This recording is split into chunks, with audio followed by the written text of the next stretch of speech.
Father Chris here. Welcome to our Crucifixional Life. I'm glad to have you beautiful people with us. We've been talking this week about the gifts and the duties that we have to give back to the world, based on Ephesians chapter 4, which is to upbuild the saints, right, for the work of ministry, so that, or Paul uses the word equip the saints, so that they can upbuild the body of Christ. I'm going to read to you exactly the text itself.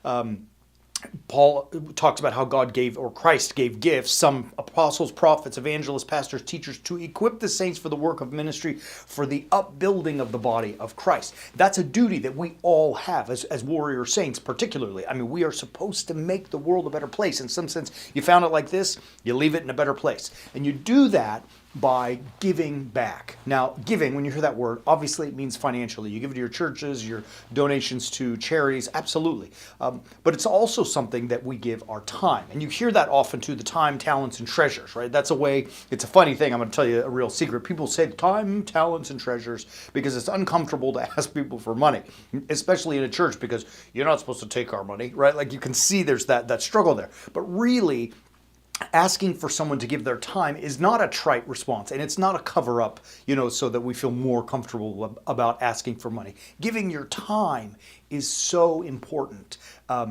I would even say almost as important as giving your financial resources back to upbuild the body of Christ. Now, why is it important? Because sometimes, baby, people just need to be with other people. Sometimes people need an ear. They need to talk. They need you to be focused on what your one thing in life is, what you are supposed to accomplish, right? What is it that God asked you to do? What is it that He wants you to give back to the world? You've got to have time to do that, to think through it, to prepare it, to prep it. And yet, as we talked about yesterday, time is always squeezing us. Time is two big boulders, and we're stuck in the middle of the sandwich, and it's just squishing on us. And so how do we do that? We talked yesterday, first you got to get you out of bed early, right? Don't waste the day. Don't let it be gone. Attack it and dominate the day, but you got to do that early.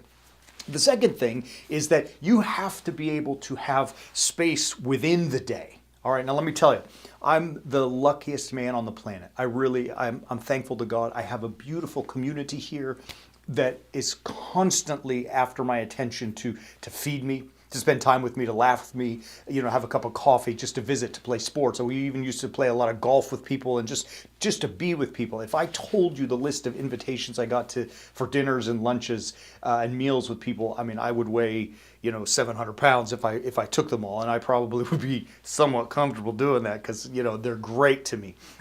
Furthermore, there are things that happen within the context of a parish life, especially one as large and as busy as this. There are other responsibilities and requests that I get, opportunities to go places to speak or, to be keynotes or presentations. There's, of course, all of the time that we spend with you, our warrior saints, teaching.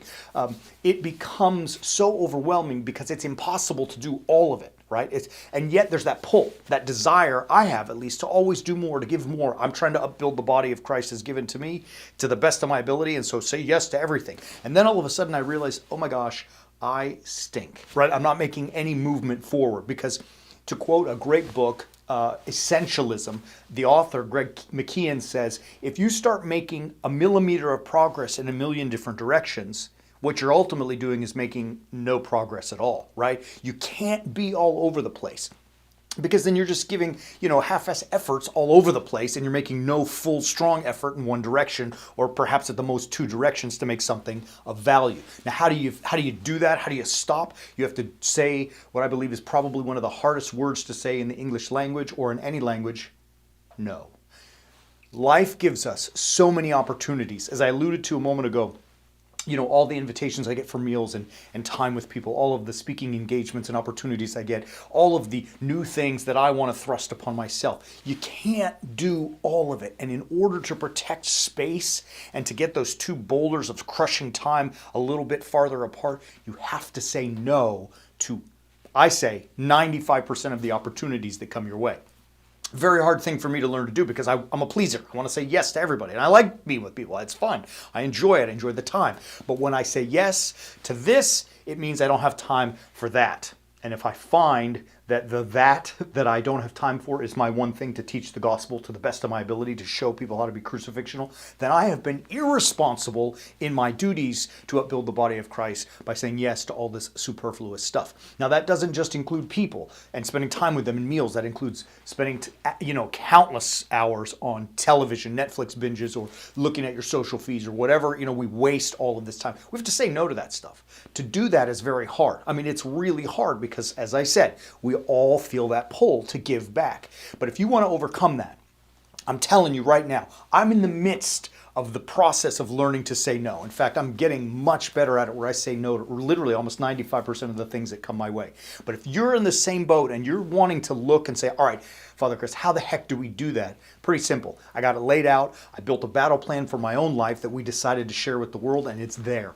And in this battle plan, one of the 6 components deals specifically with time in relation to our work, our careers, but also into our relationships with other people.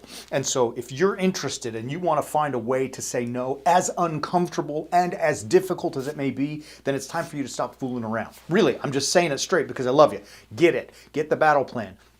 Let us help you, not because we're great, we're far from, but because we're in the same boat as you are, and we're fighting the same fights that you're fighting, and we're, with God's help and a lot of hard work, we're making some progress. You interested? Easy. WarriorSaints.org. Love you. We're going to be back tomorrow, and as always, keep walking on the way of the Warrior Saint.